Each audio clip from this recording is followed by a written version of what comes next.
معاكم دكتورة مروة السيد عبد الله خضر، استشاري أمراض النساء والتوليد والرعاية. النهارده هكلمكم عن التغذية الصح أو إيه المفروض إن لو مدام حامل تاكلها، وخاصة في ال3 شهور الأولانية من الحمل، وإيه اللي المفروض إن إحنا نبعد عنه. مبدئيا إحنا بنقول إن الوجبات عندنا 3 وجبات، بس بنقول في ال3 شهور الأولانية نزود عدد الوجبات ونخلي الكمية قليلة.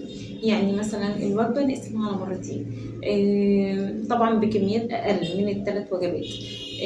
بنقول نزود بروتين، طبعا البروتين مهم جدا في حالات الأنيميا.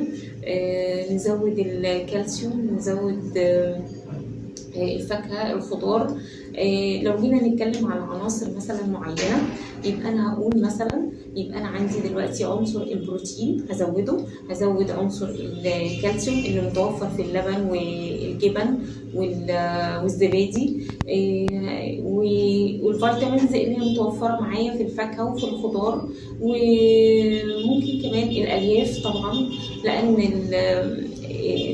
الحامل بتبقى عرضة إن هي يجيلها إمساك، فطبعا إحنا بنبقى عايزين الهضم يكون كويس، بيكون فيه إمصاص كويس، ما يكونش فيه إمساك، لأن الإمساك ده بيأثر عليها وبيعمل انتفاخات، وطبعا ما بيبقاش لطيف معاها، وبيأثر عليها بعد كده كمان بيبقى فيه مغص. فبدل ما ناخد أدوية، إحنا بنحاول على قدر الإمكان نقلل كمية الأدوية اللي إحنا هناخدها في فترة الحمل. فبنقول لها نفطر وجبة متوازنة فيها بيض، فيها مثلا جزء من الألياف وليكن خضار، فيها كوباية لبن كويسة قوي. في وجبة الغداء يبقى احنا تحتوي على برضو طبق سلطة، ممكن طبق شوربة، جزء بروتين. وبعد وجبة الغداء بساعة ناخد حاجة فاكهة مثلا كسناك كده في النص ما بين وجبة الغداء وما بين العشاء. الحاجات الممنوع يا دكتور إن أنا أكلها في فترة الحمل، طبعا ممنوع جدا أي أكل سبايسي، أي أكل محتوي على مواد دهنية عالية، وخاصة الفاست فود.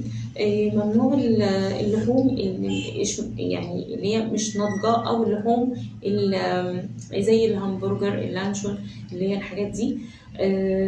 بنقول برضو ممنوع المخلل، ممنوع أي حاجة فيها ملح عالي. التونة والمكرل بناكلهم بس بكميات قليلة على فترات بعيدة، عشان مادة الزئبق اللي فيهم بتبقى مضرة بالنسبة لنا كحامل.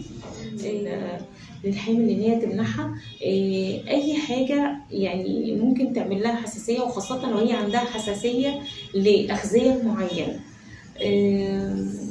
بس تقريبا برضو في تغذية معينة للحامل اللي عندها مثلا مرض سكر، الأمراض المزمنة عامة مع الحمل، سواء كان سكر سواء كان ضغط عالي.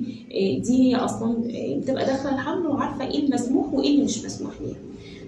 لكن في المجمل إحنا بروتين، كالسيوم، فيتامينز، وده موجود في معظم الأكل بتاعنا. الممنوع الملح عالي، معلبات، اللحوم الغير المعلبة، ده كله ممنوع معانا في الحمل.